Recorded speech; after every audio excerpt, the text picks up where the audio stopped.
Hi friends, ಎಲ್ಲರಿಗೂ ನಮಸ್ತೆ. ಈ ದಿನ ನಾನು ನುಗ್ಗೆ ಸೊಪ್ಪಿನ ಮೊಟ್ಟೆ ಪಲ್ಯ ಮಾಡ್ತಾ ಇದ್ದೀನಿ. ಈ ನುಗ್ಗೆ ಸೊಪ್ಪಿನ ಮೊಟ್ಟೆ ಪಲ್ಯನ ನೀವು ರೊಟ್ಟಿ, ಚಪಾತಿ ಹಾಗೂ ಊಟಕ್ಕೂ ಕೂಡ ಸೈಡ್ ಡಿಶ್ ಆಗಿ ಮಾಡ್ಕೋಬಹುದು. ತುಂಬಾನೇ ರುಚಿಯಾಗಿರುತ್ತೆ, ಆರೋಗ್ಯಕ್ಕೂ ತುಂಬಾನೇ ಒಳ್ಳೆಯದು. ಬನ್ನಿ ಯಾವ ರೀತಿ ಮಾಡೋದು ನೋಡೋಣ. ಮೊದಲಿಗೆ ತವಾಗೆ 2 ಟೇಬಲ್ ಸ್ಪೂನ್ ಅಷ್ಟು ಎಣ್ಣೆ ಹಾಕೋತಾ ಇದ್ದೀನಿ. ಎಣ್ಣೆ ಬಿಸಿ ಆದಮೇಲೆ 3 ಒಣಮೆಣಸಿನ್ಕಾಯಿನ ಕಟ್ ಮಾಡಿಕೊಂಡು ಹಾಕೋಬೇಕು. ಹಾಗೂ ಸಣ್ಣದಾಗಿ ಹೆಚ್ಚಿರೋ 2 ಈರುಳ್ಳಿನ ಹಾಕೋತಾ ಇದ್ದೀನಿ.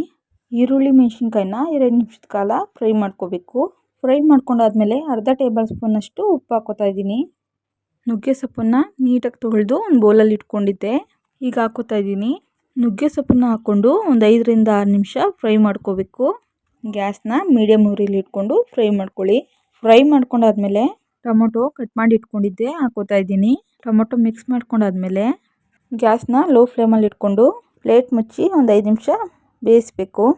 ಒಂದು 5 ನಿಮಿಷ ಬೇಯಿಸ್ಕೊಂಡಾದ್ಮೇಲೆ ಅರ್ಧ ಸ್ಪೂನು ಧನಿಯಾ ಪೌಡರ್ ಹಾಕೋತಾ ಇದ್ದೀನಿ. ಹಾಗೂ 1/4 ಟೇಬಲ್ ಸ್ಪೂನಷ್ಟು ಅರಿಶಿನ ಹಾಕೋತಾ ಇದ್ದೀನಿ. ಈ ನುಗ್ಗೆ ಸೊಪ್ಪಿಗೆ ಮೊಟ್ಟೆ ಹಾಕೊಳ್ಳೋದ್ರಿಂದ ತುಂಬ ಚೆನ್ನಾಗಿರುತ್ತೆ. ಒಂದು ಬೌಲಿಗೆ 3 ಮೊಟ್ಟೆನ ಒಡೆದಿಟ್ಕೊಂಡಿದ್ದೆ.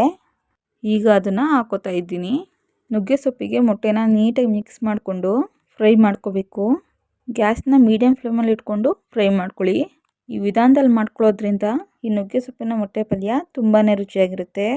ಒಂದು 5ರಿಂದ 6 ನಿಮಿಷದ ಕಾಲ ಫ್ರೈ ಮಾಡ್ಕೋಬೇಕು. ಈ ನುಗ್ಗೆ ಸೊಪ್ಪನ್ನ ತಿನ್ನೋದ್ರಿಂದ ದೇಹಕ್ಕೆ ಕ್ಯಾಲ್ಶಿಯಂ ಅಂಶನ ನೈಸರ್ಗಿಕವಾಗಿ ಪಡ್ಕೋಬೋದು. ಒಂದು 10 ನಿಮಿಷ ಈ ರೀತಿ ಫ್ರೈ ಮಾಡಿಕೊಂಡ್ರೆ ನೀಟಾಗಿ ಫ್ರೈ ಆಗುತ್ತೆ. ಈ ರೀತಿ ಮಾಡಿಕೊಂಡ್ರೆ ತುಂಬಾ ಚೆನ್ನಾಗಿರುತ್ತೆ. ಒಂದ್ಸಲ ಮಾಡಿಕೊಂಡು ತಿಂದು ನೋಡಿ. ನಾವು ಮಾಡಿರೋ ಈ ರೆಸಿಪಿ ನಿಮಗೆ ಇಷ್ಟ ಆಗಿದ್ರೆ ಲೈಕ್ ಮಾಡಿ, ಶೇರ್ ಮಾಡಿ, ಸಬ್ಸ್ಕ್ರೈಬ್ ಮಾಡ್ಕೊಳ್ಳಿ. ಹಾಗೆ ಪಕ್ಕದಲ್ಲೇ ಇರೋ ಬೆಲ್ ಐಕಾನ್ ಕ್ಲಿಕ್ ಮಾಡಿ. ಈಗ ಮಾಡೋದ್ರಿಂದ ನಾವು ಮಾಡೋ ಪ್ರತಿಯೊಂದು ವಿಡಿಯೋನೂ ನಿಮಗೆ ನೋಟಿಫಿಕೇಷನಲ್ಲಿ ಬರುತ್ತೆ. Thank you for watching. Bye.